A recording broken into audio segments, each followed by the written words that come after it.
Bloodstained Ritual of the Night is one of the latest titles to release on Stadia, and I'm here to give you my first impressions and thoughts on the game and whether or not you should buy it. Bloodstained is a Metroidvania style game and spiritual successor to the Castlevania franchise. With its gothic horror and mesmerizing music, this game should definitely be on your radar if you're a fan of the genre.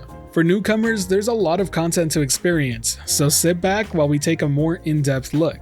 From the very start, Bloodstained brings you into the world of 18th century England, but with a twist: demons. There is a full-fledged story here, which I don't really want to get into for spoiler reasons, but to be perfectly honest with you, while I appreciate the inclusion of a robust story filled with different characters, the part of Bloodstained that really shines for me is its combat and exploration. There are plenty of things to find in the world and different paths to explore. The crafting system is also refreshing. Being able to pick a weapon and equipment that fits your personality makes the gameplay feel tailored to my own playstyle. By the time you enter the castle, you already feel like the character has a little piece of you within them. And when speaking of the castle, I do need to mention that both the music and art style have really outdone themselves in that respect. Platforming in this game feels good, the movement is on point and does not feel floaty whatsoever. Getting through a room while slashing away bats and demons with beautiful orchestral music playing really does feel great. And since we're on the topic of gameplay, I should also mention that the game does run amazingly well on Stadia. It's easy to forget that I was streaming the game, as it didn't feel like there was any latency whatsoever. That's not too much of a surprise for many of you who have been playing on Stadia, but I do think it's always worth mentioning for those wondering. It's also worth noting that a lot of new releases have actually been running better in my opinion, and this game is no exception. Now I do want to touch a bit about the extra modes that are included within this game because they are really interesting. First up, Classic Mode. If the story isn't your cup of tea, then the extra modes the game has to offer will give this game replay value even after you beat the main game. My personal favorite of the bunch has to be Classic Mode. It essentially lets you play the game like it's the original Castlevania. Complete with 8-bit music, it's definitely something worth checking out. Especially if you're a fan of the older games, this would be right up your alley. Moving away from the slower paced classic, we have Speedrun Mode, my second favorite of the bunch.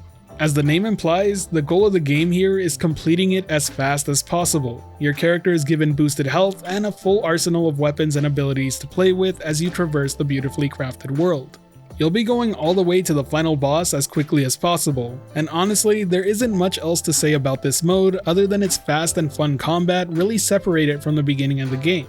But if being a hero isn't your style of thing, then Boss Revenge Mode might be up your alley. Here, you'll get to fight the heroes as one of 4 boss characters and see how fast you can do it. This mode certainly shakes up the game with a unique feel from all the different boss characters, and I would suggest checking this out after beating the main game itself. Lastly, there's Randomizer Mode, and here is where I feel the most replay value will be. Being a fan of the Pokemon and Legend of Zelda randomizer runs, I have to admit that I have a soft spot for this mode.